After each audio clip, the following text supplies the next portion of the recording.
Hello दोस्तों, कैसे हैं आप सभी। उम्मीद करता हूं आप सभी बहुत ही अच्छे होंगे। तो आज के इस वीडियो में हम पढ़ने वाले हैं क्लास 10th रसायन विज्ञान का बहुत ही इंपॉर्टेंट टॉपिक जो है भैया कि हाइड्रोकार्बन किसे कहते हैं, इसका परिभाषा क्या होता है, एग्जाम्पल क्या होता है, उसको हम जानेंगे। और उसके बाद हम देखेंगे कि हाइड्रोकार्बन के प्रकार। तो हाइड्रोकार्बन के दो प्रकार होते हैं, संतृप्त हाइड्रोकार्बन और असंतृप्त हाइड्रोकार्बन क्या होते हैं, इनका परिभाषा क्या होता है, इनका एग्जाम्पल क्या होता है, इस वीडियो में हम पूरा डिस्कस करने वाले हैं। और मैं आपको विश्वास दिलाता हूं कि बहुत ही आसानी तरीके से आपको समझ में आएगा। इससे पहले मैं बता दूं, यदि आप इस वीडियो को देख रहे हैं, सब कुछ अच्छे से साफ साफ दिखाई दे रहा होगा तो बहुत ही अच्छी बात है। यदि नहीं दिखाई दे रहा होगा तो आप अपनी वीडियो की क्वालिटी को बढ़ा लीजिए, क्योंकि बहुत ही लो क्वालिटी में आपकी वीडियो चल रही है। तो इसके लिए बहुत से ऐसे स्टूडेंट हैं जिनको पता होगा कि किस प्रकार वीडियो की क्वालिटी को बढ़ाया जाता है, परंतु आपको नहीं पता। तो जिस प्रकार आपसे कहा जा रहा है उस प्रकार कीजिए। सबसे पहले तो आप इस वीडियो पे क्लिक करेंगे, कोने में आपको एक सेटिंग का ऑप्शन दिखाई देगा, उस पर आप क्लिक कीजिए। नीचे आपके पास कुछ ऑप्शन आएंगे, उसमें सबसे ऊपर लिखा होगा क्वालिटी, उस पर आपको क्लिक करना है। फिर नीचे देखेंगे एडवांस लिखा होगा, उस पर आप क्लिक कीजिए। उसके बाद 360p पर क्लिक कर देना है। इस प्रकार आपकी वीडियो की क्वालिटी अच्छी हो जाएगी। अब आपको सब कुछ साफ साफ दिखाई दे रहा होगा। तो चलिए दोस्तों, अपने टॉपिक को शुरू करते हैं। तो यहाँ पे हमने लिख दिया है हाइड्रोकार्बन। अब यहाँ पे हाइड्रोकार्बन का परिभाषा लिख दिया गया है। अब देखिए ये परिभाषा तो आपको यूं ही याद हो जाएगा। मतलब इसमें ये बताया जाता है कि ऐसा यौगिक जो हाइड्रोजन और कार्बन से मिलकर बने होते हैं, उस यौगिक को हाइड्रोकार्बन कहते हैं। समझ में आया ना। देखिए नाम से यह स्पष्ट है, हाइड्रो और फिर से कार्बन, मतलब हाइड्रोजन और कार्बन से मिलकर बनने वाले यौगिक को ही हाइड्रोकार्बन कहते हैं। मतलब हम डेफिनेशन कर सकते हैं कि ऐसा यौगिक, मतलब हमने क्या कहा कि जो ऐसा यौगिक जो क्या होंगे, जो क्या होंगे हाइड्रोजन से और कार्बन से मिलकर बने होंगे, तो उस प्रकार के यौगिक को हाइड्रोकार्बन कहते हैं। तो हम डेफिनेशन कर सकते हैं, ऐसा यौगिक जो हाइड्रोजन और कार्बन से मिलकर बने होते हैं, तो उस यौगिक को हाइड्रोकार्बन कहते हैं। और यही तो हमने डेफिनेशन भी यहाँ पे लिखा है कि ऐसा यौगिक जो केवल हाइड्रोजन और कार्बन से मिलकर बने होते हैं, उसे हम हाइड्रोकार्बन कहते हैं। परंतु एक पॉइंट से याद रखेंगे कि केवल हाइड्रोजन और कार्बन ही उस यौगिक में होने चाहिए, इसके अलावा कोई भी तत्व नहीं होना चाहिए उसमें। ठीक है, तो बस हाइड्रोजन और कार्बन से मिलकर जो भी यौगिक बना होगा वो सभी हाइड्रोकार्बन कहलाएंगे। आशा करते हैं आप समझ गए होंगे। तो इसको आपको याद रखना है। ठीक है, अब आता है भैया कि हाइड्रोकार्बन के प्रकार। तो हाइड्रोकार्बन के भैया दो प्रकार होते हैं। ठीक है, एग्जाम्पल, अभी इसका एग्जाम्पल आप सोच रहे होंगे क्या एग्जाम्पल होगा। तो CH3 ये इसका एग्जाम्पल आप लिख लीजिएगा, या दूसरा आप एग्जाम्पल दे सकते हैं मेथेन का। ठीक है, CH4 का। तो आप इसका एग्जाम्पल लिख लीजिएगा। इन दोनों का जो एग्जाम्पल होगा वो भी इसी का एग्जाम्पल होगा। ठीक है, तो आपको याद रखना है। अब आता है हाइड्रोकार्बन के प्रकार। तो हाइड्रोकार्बन के दो प्रकार होते हैं, इसको आपको याद रखना है। पहला होता है संतृप्त हाइड्रोकार्बन, और यहाँ पे लिखा है असंतृप्त हाइड्रोकार्बन। तो सबसे पहले तो जानते हैं कि संतृप्त हाइड्रोकार्बन किसे कहते हैं। तो यहाँ पे हमने डेफिनेशन लिखा है, ध्यान दीजिएगा। एक बंध वाले हाइड्रोकार्बन को संतृप्त हाइड्रोकार्बन कहते हैं। समझ में आया। मतलब केवल एक बॉन्ड, मतलब सिंगल बंध वाले हाइड्रोकार्बन जो होंगे उसे हम क्या कहते हैं भैया, संतृप्त हाइड्रोकार्बन कहते हैं। मतलब सिंगल बॉन्ड वाले जो भी हाइड्रोकार्बन होंगे वो सभी संतृप्त हाइड्रोकार्बन कहलाएंगे। जैसे आप एग्जाम्पल से अगर कहें तो मैं रेड कलर से एग्जाम्पल इसका लिख दे रहा हूं। देखिए एग्जाम्पल इसको हम देख लेते हैं। तो एग्जाम्पल है CH4, जिसे हम मेथेन के नाम से जानते हैं। ठीक है, तो ये सबसे पहला इसका एग्जाम्पल हो गया। याद रखेंगे संतृप्त हाइड्रोकार्बन को एल्केन के नाम से भी हम जानते हैं। इसको किस नाम से, एल्केन के नाम से भी जाना जाता है। ठीक है, तो इसको आपको याद रखना है, संतृप्त हाइड्रोकार्बन को एल्केन के नाम से भी जाना जाता है। तो भैया इसको मेथेन हमने कह दिया। दूसरा आता है कि CH3 सिंगल बॉन्ड CH3। अब आप ध्यान देंगे तो ये देखिए यहाँ पे अगर तो आप ध्यान देते हैं तो यहाँ पे देखिए दोनों कार्बन, मतलब हाइड्रोजन और कार्बन के बीच सिंगल बॉन्ड है। तो ये क्या कहलाएगा भैया, ये कौन सा संतृप्त हाइड्रोकार्बन होगा, एक बंध द्वारा जुड़ा होगा तो संतृप्त हाइड्रोकार्बन। ठीक है, तो इसको हम क्या कह सकते हैं, तो एक दो कार्बन है, मतलब मेथ एथ, और इसको एल्केन मतलब मेथेन इसको हम कहेंगे। मेथेन। ठीक है, देखिए यहां से एल्केन, केन है ना, एल्केन, तो भैया एल्केन, तो लास्ट में एन तो हमें जोड़ना ही है, और ये 2 कार्बन होंगे तो क्या कहते हैं, पहले तो मेथ और फिर से एथ कहते हैं ना, मेथ, इसको हम क्या कहेंगे, एथेन कहेंगे।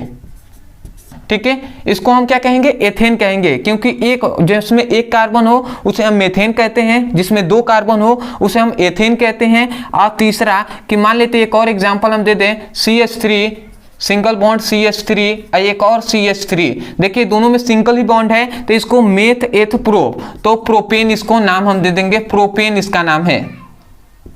ठीक है, तो इसको आपको याद रखना है। अब आप कहेंगे कि इसमें तो हमें दिखाई दे रहा है सिंगल बॉन्ड, परंतु इसमें कहाँ दिखाई दे रहा है, तो भैया बहुत ही सिंपल है, इसको यदि हम तोड़ते हैं तो क्या होगा भैया, इसकी संरचना क्या होगी, इसी प्रकार तो होगा इसका संरचना, जिसका मेथेन का।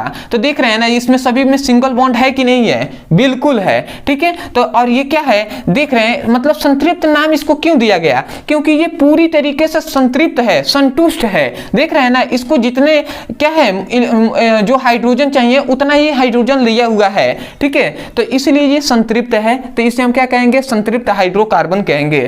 तो आशा करते हैं आपको समझ में आ गया होगा। अब आते हैं कि असंतृप्त हाइड्रोकार्बन किसके कहते हैं, तो याद रखेंगे भैया कि असंतृप्त हाइड्रोकार्बन उसे कहेंगे जिसमें, मतलब हम कह सकते हैं कि जिसमें 2 बंध होगा या 3 बंध होगा, तो उस प्रकार के हाइड्रोकार्बन को हम क्या कहते हैं भैया, असंतृप्त हाइड्रोकार्बन कहते हैं। मतलब डबल बॉन्ड या ट्रिपल बॉन्ड, डबल बॉन्ड हो या ट्रिपल बॉन्ड हो, तो उस प्रकार के हाइड्रोकार्बन को असंतृप्त हाइड्रोकार्बन कहते हैं। इसलिए हमने लिखा है कि 2 तथा 3 बंध वाले हाइड्रोकार्बन को असंतृप्त हाइड्रोकार्बन कहते हैं। मतलब जिसमें 2 बंध हो या जिसमें 3 भी बंध हो, तो उसे भी हम क्या कहते हैं, असंतृप्त हाइड्रोकार्बन कहते हैं। इसको हम एग्जांपल से समझते हैं। ठीक है, तो इसका हम एग्जांपल ही देख लेते हैं। देखिए इसका एग्जांपल हो जाएगा जैसे कि CH2 डबल बॉन्ड CH2। अब ध्यान दीजिएगा, यहाँ पे CH2 इसमें इसके बीच क्या है, डबल बॉन्ड है कि नहीं है, तो इसे हम क्या कहेंगे भैया, इसे हम कहेंगे असंतृप्त हाइड्रोकार्बन ये है। ठीक है, इसमें 2 बंध है तो ठीक है। इसी प्रकार यदि हम 3 बॉन्ड वाला एक और हम एग्जांपल दे देते हैं, जैसे CH ट्रिपल बॉन्ड CH। ठीक है, तो यहाँ पे आप ध्यान देंगे तो यहाँ पे 3 बंध है, तो ये भी क्या कहलाएगा, असंतृप्त हाइड्रोकार्बन, क्योंकि हमने कहा था जिसमें 2 बंध हो या जिसमें 3 बंध हो, तो वो सभी क्या कहलाएंगे, असंतृप्त हाइड्रोकार्बन कहलाएंगे।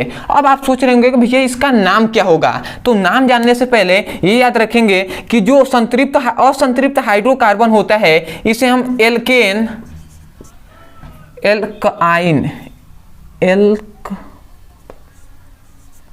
एल्कीन, या जिसमें डबल बॉन्ड होगा उसे एल्कीन के नाम से जानते हैं, और जिसमें ट्रिपल बॉन्ड होता है उसे हम एल्काइन के नाम से जानते हैं, एल्काइन या एल्काइन। ठीक है, तो इसको नाम को याद रखना है, जिसमें 2 बंध होगा उसे हम एल्काइन कहेंगे। ठीक है, इन कहेंगे, एल्कीन, और जिसमें 3 बंध होगा, जिसमें ट्रिपल बॉन्ड होगा उसे हम एल्काइन कहेंगे, मतलब एल्काइन कहेंगे, और जिसमें 2 बंध उसे एल्कीन कहेंगे। तो इसमें भैया 2 बंध है कि नहीं, तो हम जानते हैं मेथ फिर से एथ हो जाएगा, 2 कार्बन है तो एथ लास्ट में इन जोड़ना है तो एथ इन कहेंगे, तो इसे हम एथ इन। ठीक है, इसको नाम क्या हो जाएगा, एथीन हो जाएगा। ठीक है, और उसके बाद यहाँ पर भी 2 क्या है, कार्बन है, तो इसको क्या कहेंगे, एथ तो कहेंगे पर एथाइन कहेंगे। ठीक है, क्योंकि लास्ट में आइन जोड़ना है, तो इसको हम कहेंगे एथाइन, या एथाइन कह दें या एथाइन कहें, तो हम एथाइन। ठीक है, तो इसको हम क्या कहेंगे, एथाइन कहेंगे। ठीक है, इसको एथाइन, ऐसे एथाइन, एथिन इसको कहेंगे, इसको इथाइन कहेंगे। तो इसको आपको नाम याद रखना है कि एल्केन कहेंगे जिसमें 2 बंध होगा, तो इसी प्रकार मेथ एथ हो गया है तो एथिन कह दिए इसे। और ट्रिपल बॉन्ड को एल्काइन कहेंगे तो एल्काइन कहेंगे, तो इसी प्रकार यहाँ पर मेथ एथ है तो एथाइन हमने इसको कह दिया। तो इन दोनों को नाम को याद रखना है। ये थोड़ा सा नाम एक ही जगह एक ही तरह का है, परंतु आपको याद रखना है कि 2 बंध वाले को क्या कहेंगे और 3 बंध वाले को। इसके जो क्या होता है जो क्या है अंत वाला जो है वही अंत वाले में जुड़ जाता है। ये तो बात हम जानते हैं ना कि जिसमें एक बंध होगा, जिसमें एक कार्बन होगा उसे मेथ कहेंगे, जिसमें 2 कार्बन होंगे उसे हम एथ कहेंगे, और जिसमें 3 कार्बन होंगे उसे हम प्रोप कहेंगे। ठीक है, तो आपको इसको याद रखना है। तो आशा करते हैं कि आपको जो संतृप्त हाइड्रोकार्बन, असंतृप्त हाइड्रोकार्बन, ये आपको अच्छे से डेफिनेशन समझ में आ गया होगा, इसका एग्जाम्पल भी समझ में आ गया होगा। अब इसका 3 एग्जाम्पल, इसका 2 एग्जाम्पल, ये 5 एग्जाम्पल इसका हाइड्रोकार्बन के एग्जाम्पल हैं, तो इसको भी आपको याद रखना है। तो आशा करते हैं आपको समझ में आ गया होगा। तो मैं यही कहूंगा, यदि आपको समझ में आ गया है, यदि आपको इस वीडियो से सीखने को मिला होगा, तब जाकर आप चैनल को सब्सक्राइब कर दीजिए, वीडियो को लाइक कर दीजिएगा, और हो सके तो हमें कमेंट सेक्शन में जरूर बताइएगा कि आपको वीडियो कैसा लगा। अदरवाइज बहुत से ऐसे स्टूडेंट हैं जिनको बहुत से ऐसे टॉपिक है जो उनको समझ में नहीं आता है। यदि आप उसको समझना चाहते हैं तो केवल आप उस टॉपिक का नाम लिखिए यूट्यूब पर, अंत में हमारे चैनल का नाम लिख दीजिए, तो आपको वो वीडियो मिल जाएगा, वहां से उसकी पढ़ाई कर सकते हैं। या आप चाहते हैं क्लास 10th हो या क्लास 12th, तो उसका फिजिक्स और केमिस्ट्री का चैप्टर वाइज सीक्वेंस में हमें एक एक करके वीडियो मिले और वहां से मैं अपने पूरे सिलेबस को अच्छे से पढ़ सकूं, तो आपके सुविधा के लिए या तो आप हमारे चैनल के प्ले लिस्ट में चले जाइए, या आपको प्ले लिस्ट नहीं पता या आपको मिल नहीं रहा है, आपको ढूंढने में प्रॉब्लम है, तो आपकी सुविधा के लिए यहाँ पे एक नंबर दिया जा रहा होगा। इस नंबर पर आप व्हाट्सएप नंबर पर मैसेज कीजिए, और क्या लिखना है आपको मैसेज में, मान लेते हैं आपको क्लास 10th का पढ़ाई करना है, तो आप लिखिए class 10th physics chemistry all video link, और मैसेज कर देना है। आपको तुरंत फिजिक्स और केमिस्ट्री का एक एक करके वीडियो का लिंक मिल जाएगा चैप्टर वाइज, वहां से सभी वीडियो को आप अच्छे से पढ़ सकते हैं और अपने सुंदर से नोट्स भी बना सकते हैं। तो आशा करते हैं आप समझ गए होंगे। तो चलिए दोस्तों, आज के लिए इतना ही, मिलते हैं एक नए टॉपिक के साथ, तब तक के लिए धन्यवाद। जय हिंद, जय भारत।